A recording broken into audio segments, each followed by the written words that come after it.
একই পরিবারের 4 জন, এবার পুলিশ দিল চাঞ্চল্যকর তথ্য।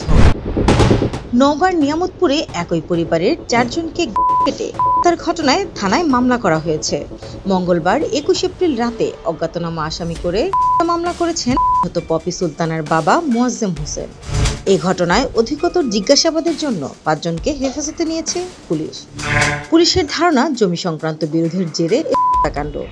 বুধবার 22 এপ্রিল সকালে নিয়ামতপুর থানার ওসি মাহবুবুর রহমান বিষয়টি নিশ্চিত করেছেন। পুলিশ হেফাজতে থাকা 5 জন হলেন হাবিবুর রহমানের বাবা নমির উদ্দিন, বোন ডালিমা ও হালিমা, ভাগ্নে সবুজ রানা এবং ভগ্নিপতি শহীদুল। ওসি মাহবুবুর রহমান বলেন, মঙ্গলবার হত্যাকাণ্ডের পর থেকে আমরা ঘটনাস্থল থেকে বিভিন্ন ধরনের আলামত সংগ্রহ করেছি। পুলিশের একাধিক তদন্ত সংস্থাও ঘটনাস্থল পরিদর্শন এবং আলামত সংগ্রহ করে। আলামত বিশ্লেষণ এবং পুলিশ হেফাজতে থাকা ব্যক্তিদের জিজ্ঞাসাবাদে যে তথ্য বেরিয়ে আসছে তাতে আমরা ধারণা করছি জমি সংক্রান্ত বিরোধের জেরে এই হত্যাকাণ্ড। তিনি আরো বলেন, অধিকতর তদন্তের স্বার্থে আমরা বিষয়টিকে এই মুহূর্তে নিশ্চিত করে বলছি না।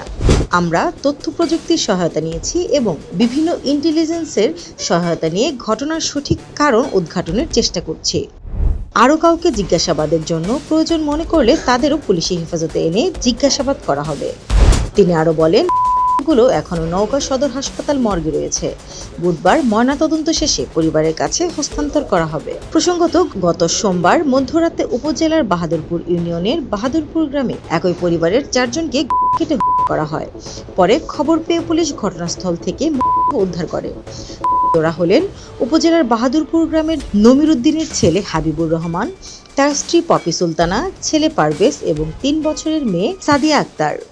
স্নিগ্ধা আখি, দৈনিক নতুন সময়, ঢাকা।